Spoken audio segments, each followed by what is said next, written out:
Assalamualaikum warahmatullahi wabarakatuh. Di sini saya ingin menjelaskan cara membuat bootable flash disk menggunakan aplikasi Rufus. Ini flash disknya sudah terpasang, yaitu no label ini DIX2 dengan ukuran 32 GB.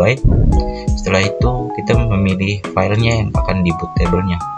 Kita pilih yang ini, pilih yang ini, open.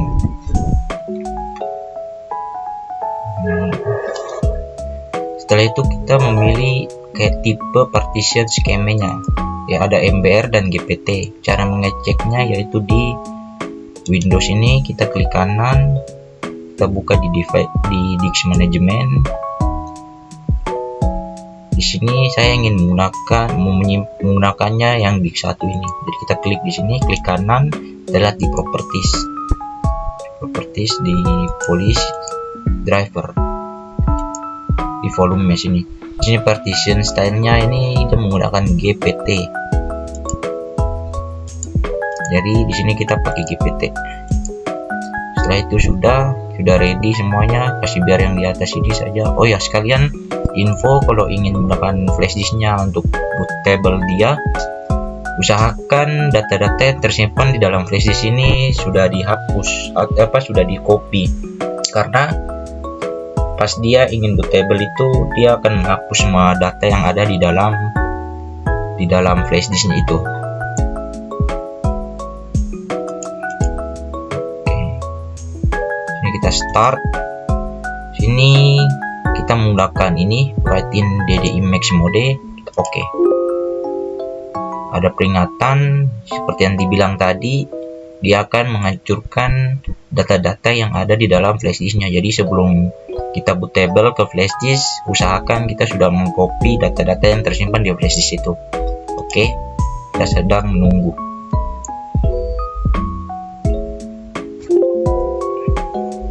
Oke, sekian sudah selesai ini. Booting di dalam flash disknya sudah selesai. Oke, sekian, terima kasih. Oke, sekian dari saya. Oke, ini bootingnya sudah selesai. Tinggal kita kasih close saja. Oke, sekian, terima kasih dari saya. Pada tampilan BIOS, kita pergi ke bagian boot. Setelah itu, kita menaikkan USB HDD yang nomor 2 ke nomor 1 dengan menekan F5 atau F6. Setelah itu, kita pencet F10, save dan exit.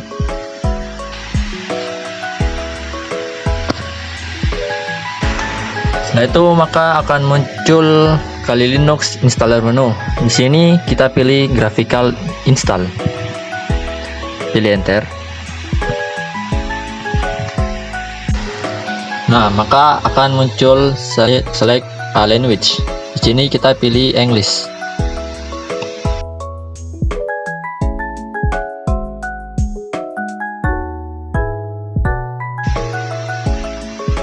Setelah pilih English, kita memilih lokasi.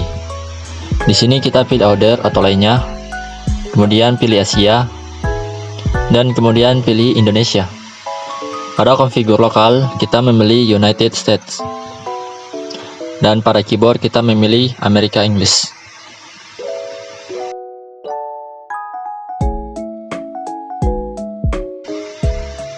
Setelah itu kita menunggu loading hingga selesai. Setelah loading selesai, maka kita akan dibawa ke configure the network agar kita masuk ke jaringan WiFi yang ingin dikonek. Setelah itu kita memasukkan password dari WiFi yang ingin dikonek atau yang ingin disambungkan. Kemudian continue.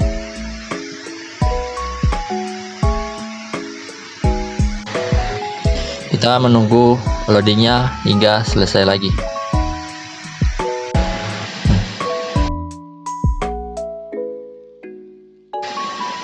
Pada bagian ini kita memasukkan hostname, yaitu hostname dari sistem ini. Di sini kita memasukkan nama Bayu. Setelah itu enter. Nah, pada domain name kita kosongkan saja, dan setelah itu enter. Pada full name for the new user, kita memasukkan nama Joko Bayu, yaitu nama pemilik dari laptop ini. Kemudian enter. Kemudian pada username for your akun, kita masukkan nama Joko, yaitu nama dari akun yang akan kita masuk ke tampilan Linux nanti. Setelah itu enter.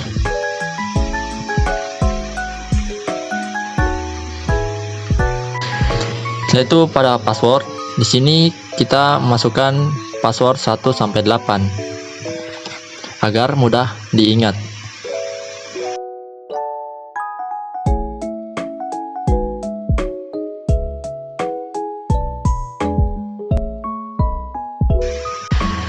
Setelah memasukkan password, kita continue atau enter. Sini kita menunggu loadingnya hingga selesai.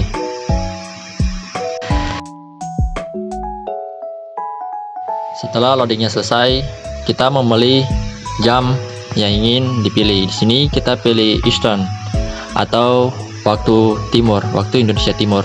Setelah itu enter.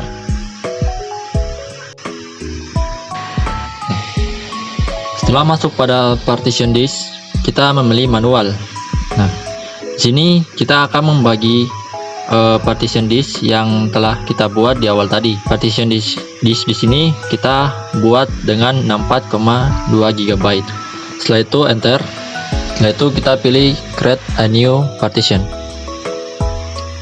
Pada partisi awal ini kita akan membuat root atau root the file system. Pada file system ini kita bagi dengan 28 GB.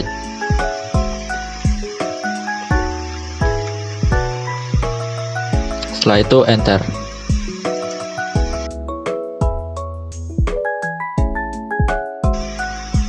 Kemudian kita pilih down setting up the partition. Selanjutnya, di sini kita akan membuat RAM-nya. Di sini RAM yang ingin kita buat yaitu 8 GB. Setelah itu enter. Nah, pada di bagian use as, kita mengganti X4 journaling file system diganti dengan swap area agar menjadi RAM. Setelah itu kita pilih down setting up the partition dan enter. Pada file kosong yang tersisa, di sini kita akan jadikan file home atau file untuk menyimpan data, video maupun file-file lainnya. Setelah itu kita pilih down dan enter. Nah, setelah membuat 3 partisi ini, selanjutnya kita pilih finish. Kemudian enter.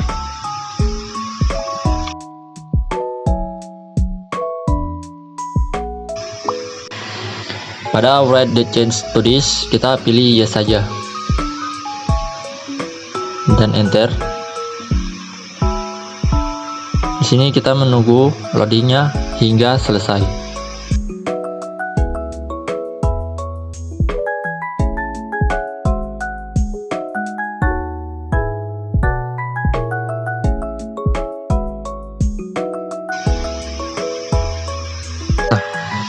Setelah loadingnya selesai, di sini akan menampilkan software selection.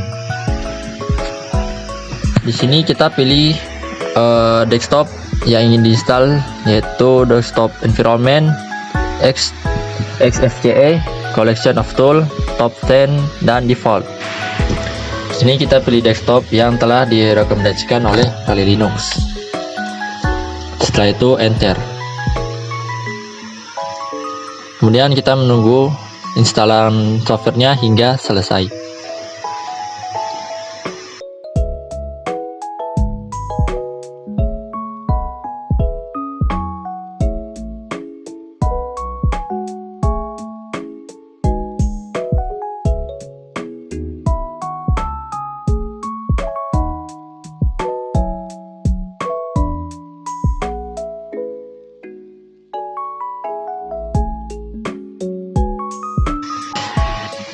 Setelah selesai, maka laptop akan otomatis terrestart dan akan masuk ke bagian dual boot. Di sini kita pilih Kali Linux. Kemudian kita masukkan username dan password yang telah dibuat tadi. Nah, setelah masuk maka akan muncul tampilan Kali Linux. Dan setelah itu, jika ingin mengecek dual boot yang telah berhasil, sini kita akan merestart laptopnya. Setelah di restart, maka akan otomatis muncul dual boot yang telah kita buat. Sini menampilkan ke Linux dan Windows boot. Sini kita pilih Windows. Setelah pilih Windows, maka akan otomatis kita kembali ke tampilan Windows. Dan begitulah cara menginstal Kali Linux. Sekian dan terima kasih.